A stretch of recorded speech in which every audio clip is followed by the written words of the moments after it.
C'est sur l'Iowa Speedway, le plus petit circuit de la saison, avec ses 1,4 km, que l'IndyCar se retrouve pour sa 13e manche de la saison 2015, l'avant-dernière course se disputant sur un circuit ovale et qui termine donc un triptyque après Fontana et Milwaukee.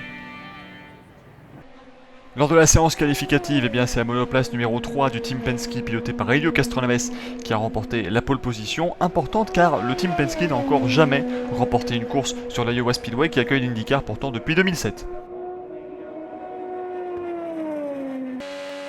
Son compatriote brésilien Tony Kanaan partira à ses côtés en première ligne de la grille. Tony Kanaan est l'un des meilleurs pilotes sur l'Iowa Speedway, il ne s'y est imposé pourtant qu'une seule fois en 2010, mais il est toujours aux avant-postes sur ce petit ovale.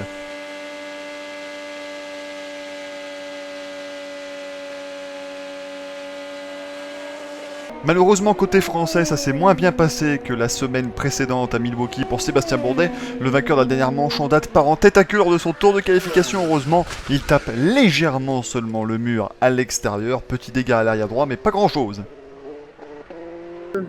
Well, it's extremely important because we have a little bit of a testing and unfortunately it was difficult to pass. Maybe when the night comes in, might be a little bit better. But in a place like this, when you lift very little, spot position is extremely important, so I'm glad I'm starting the right one. Avant le départ de l'épreuve, tout le paddock de l'IndyCar s'est réuni sur la grille de départ pour effectuer une minute de silence, en hommage évidemment à Jules Bianchi, le pilote niçois étant décédé le vendredi juste avant l'épreuve.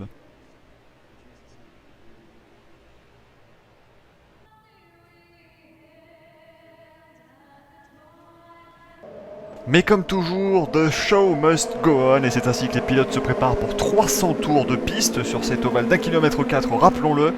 La course se terminera de nuit, le Castroneves, Tony Kanaan la première ligne, Juan Pablo Montoya, Scott Dixon la deuxième, Penske contre Ganassi, c'est parti, le drapeau vert est agité, bon départ de la part d'Helio Castroneves, attention de ne pas laisser extérieur à Tony Kanaan, Marco Andretti tente déjà de passer tout le monde à l'extérieur en 3 de front, ça se passe plutôt pas mal, bon départ de Sage Karam, la voiture rouge qui passe au milieu de tout le monde, Kanaan qui prend désormais l'intérieur, ils sont côte à côte avec Helio Castroneves, et c'est Tony Kanaan qui va mener le premier tour sur l'Iowa Speedway.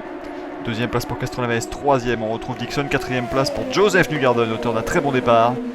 Et directement Dixon qui va mettre la pression sur Helio Castroneves pour la deuxième place.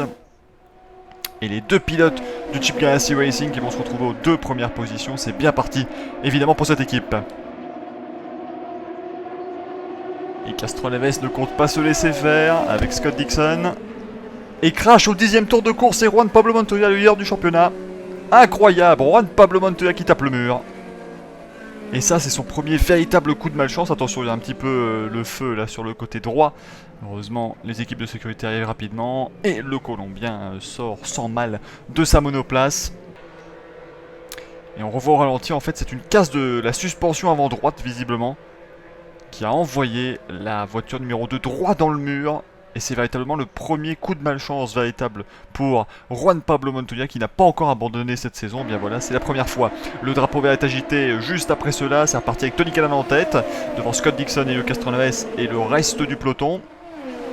On voit Justin Wilson, la voiture bleue et grise qui va assez haut. Ce n'est pas une casse moteur, rassurez-vous. Oh, attention, le tête à queue et quasiment le crash pour Stefano Coletti. Et le drapeau jaune est une nouvelle fois de sortie, pas de contact contre le mur visiblement, mais des débris en piste. Et on revoit au ralenti que c'est un contact entre les 3 voitures de Graham Rahal, Charlie Kimball et Stefano Coletti, qui nous sort donc cette deuxième neutralisation directement. En caméra embarquée avec Graham Rahal qui partait 17ème au départ de cette épreuve et il remontait facilement à l'extérieur, mais il n'y avait pas la place tout simplement pour les 3 voitures. Allez, ça repart au 36e tour avec toujours Tony Kanaan aux avant-postes. Attaque de Castroneves sur Scott Dixon à l'intérieur. Will Power qui revient à l'extérieur de Joseph Newgarden, ça ne fonctionne pas. Et toujours pas mal d'action évidemment sur les relances, sur un circuit aussi petit mais disposant d'autant de lignes disponibles pour attaquer. Caméra embarquée maintenant avec Ed Carpenter qui se retrouve côte à côte avec Graham Rahal. Mais Graham Rahal s'en va à l'extérieur de Simon Pagenaud. Superbe dépassement, il est parti le couteau entre les dents, véritablement. Mais malheureusement, une crevaison à l'arrière droit le forcera à s'arrêter plus tôt que tout le monde. Heureusement, il ne va pas trop être décalé dans ce long relais. Mais voilà, petit souci déjà pour la voiture de Graham Rahal. On avance justement dans ce premier véritable relais sous drapeau vert. Et Helio Castroneves qui reprend la tête de l'épreuve face à Tony Kanaan.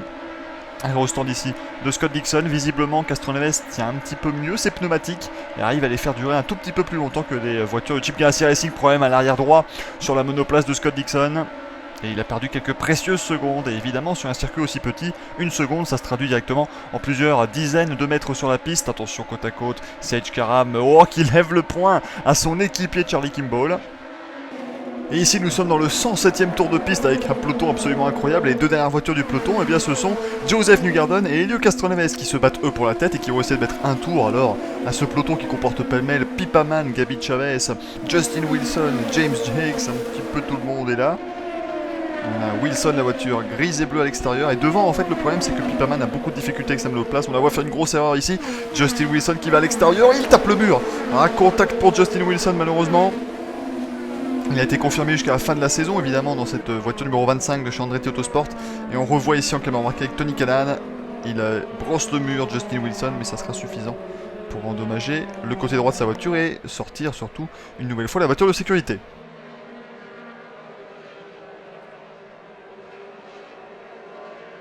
Les leaders en profitent donc évidemment pour s'arrêter au stand. Ça repart pour Joseph Newgarden avec, attention, Helio Castroneves. C'est juste, mais c'est bien passé pour le natif du Tennessee. Joseph Newgarden donc en tête sur le restart consécutif à l'incident. Avec directement Tony Kanaan qui essaie de passer. Helio Castroneves qui est un petit peu limite en termes de blocage, mais ça devrait quand même être bon pour Tony Kanaan. Attention, il a dû ralentir à l'intérieur du virage numéro 2 et c'est donc toujours Helio Castroneves en deuxième position derrière Joseph Newgarden. Quatrième place pour Scott Dixon et on retrouve Ryan Hunter aux alentours du top 5. Et attaque ici d'Helio Castroneves sur Joseph Newgarden en virage 1. Ça va normalement passer. Alors, ils sont côte à côte toujours et il tient bon. Joseph Newgarden, double vainqueur déjà cette saison. Toujours côte à côte les deux pilotes. On n'est pas encore à la mi-course, mais ça se bat déjà pas mal. Oh, attention. Oh, c'est très limite, il manque de se toucher. En rentrant dans le premier virage, et Castroneves passe devant. Voilà, on a dû dire clear à la radio. Et ici, nous sommes en caméra marquée avec Tony Kanaan, parce que vous l'avez peut-être vu furtivement, l'erreur de Kanaan qui a perdu du grip en rentrant dans le virage 3 derrière Helio Castroneves. Et ensuite, eh bien, Dixon et Ryan Hunter l'ont dépassé. Et pour Pipaman, c'est malheureusement terminé. Et on revient avec Graham Rahal en caméra embarquée, il touche légèrement Carlos Munoz, pas de problème pour les deux. Ils sont chanceux quand même, hein. On aurait pu avoir des débris un petit peu partout. L'attaque de Joseph Newgarden à l'intérieur d'Helio Castroneves, vous voyez qu'il fait maintenant bien nuit hein, sur cette Iowa Speedway, ça passe. Attaque tranchante de Joseph Newgarden pour reprendre la tête de l'épreuve ici. Et caméra embarquée maintenant avec Charlie Kimball qui sort large et qui tape le mur. Et c'est l'abandon malheureusement pour Charlie Kimball qui manque de se faire toucher, attention, par Tristan Vautier. Nous sommes au 172e tour de l'épreuve.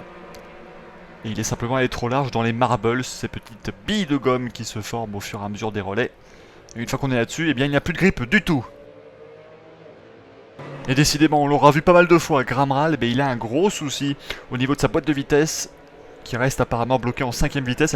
Il ne peut pas rétrograder, on le voit, même en repartant, c'est une catastrophe. Il cale, Graham Rahal qui va même perdre un tour en réparant tout cela. C'est reparti avec Joseph Newgarden aux avant-postes et Helio Castroneves attaqué directement à l'extérieur par Tony Kanaan. Beau dépassement de la part de Kanaan. Attention, Castroneves est beaucoup moins bien là sur ce restart. Attention, il va être 3 de front avec Carlos Munoz et Ryan Hunter avec qui nous sommes en caméra embarquée. Intelligemment, Castroneves ralentit. Mais il n'est plus que 5ème là maintenant, Helio Castroneves. Très mauvais restart de la part du Brésilien. Puis la bataille fait rage ici entre les deux équipiers de chez Andretti Autosport. Attention, c'est limite là entre Carlos Munoz et Ryan Hunter.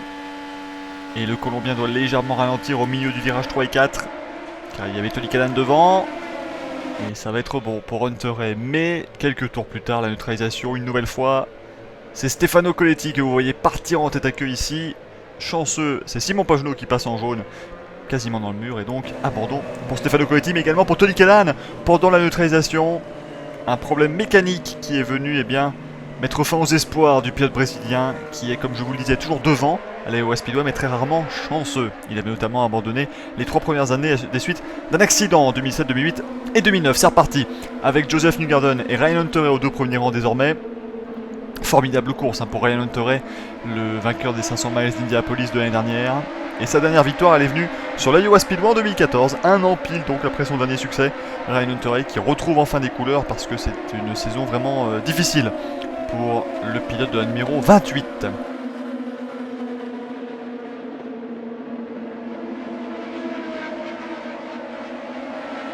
Et on part en caméra embarquée avec Ryan Hunter qui tente de passer Joseph Newgarden à l'intérieur. Ça ne passera pas pour le pilote américain de chez Andretti Autosport. Et attention à l'arrivée ici de Scott Dixon. À l'intérieur, le pilote de Chip Ganassi Racing, côte à côte ici. On a vu qu'il y a une très grosse bosse entre les virages 1 et 2. Oh, c'est très juste. Formidable spectacle entre Scott Dixon et Ryan Hunter, mais finalement c'est RHR qui est devant.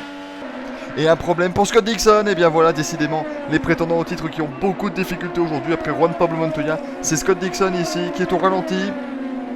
Problème de suspension.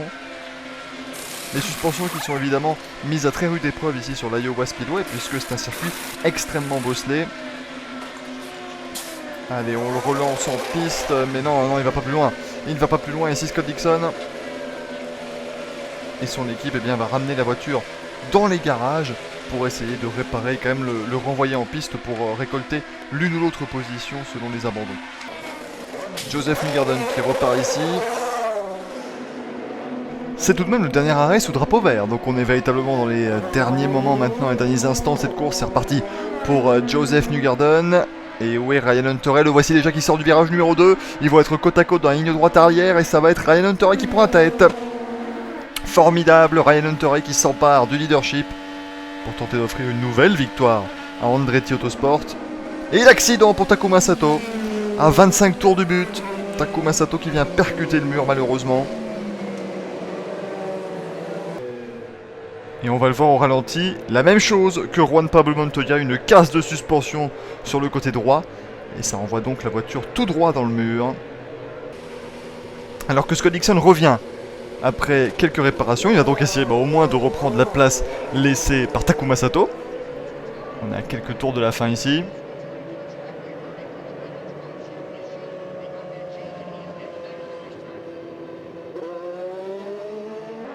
Et allez, ça va repartir. Ryan Hunter et Joseph Newgarden, c'est le top 2 de l'année dernière sur cette piste ici. Attention, derrière on a Tristan Vautier, voiture bleue et blanche, avec Sage Karam et Carlos Munoz à l'intérieur. Ça passe fort heureusement. Bon restart en tout cas de la part de Ryan Hunter, caméra embarquée avec Ed Carpenter à l'extérieur maintenant. Et c'est limite là avec Tristan Vautier devant, au milieu du jeu de quilles. Il a fallu ralentir pour Ed Carpenter. Enfin une belle course pour Ed Carpenter, c'était compliqué pour lui, attention sur côte à côte, ici avec Sage Karam.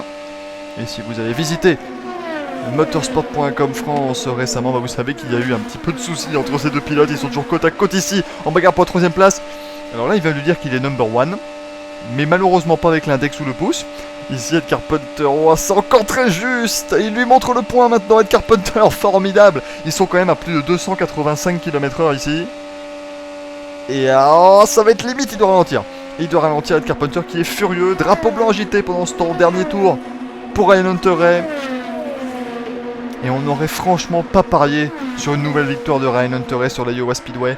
Les kits aérodynamiques Honda qui semblaient au fond du trou avant la séance qualificative. Et bien finalement à la sortie du virage 4, c'est bien Ryan Hunter qui remporte sa première victoire de la saison. 2ème place pour Joseph Newgarden et 3ème position pour Sage Karam. Premier podium pour le jeune pilote de 20 ans.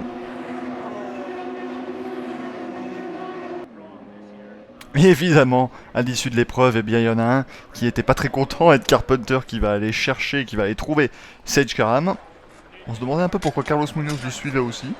Il y a peut-être quelque chose contre le jeune rookie. Et Carpenter qui lui dit si tu continues comme ça, eh bien tu vas te blesser toi ou blesser quelqu'un d'autre. Je vous invite évidemment à aller voir nos articles aussi sur le site motorsport.com. Et donc la victoire pour Ryan Hunter.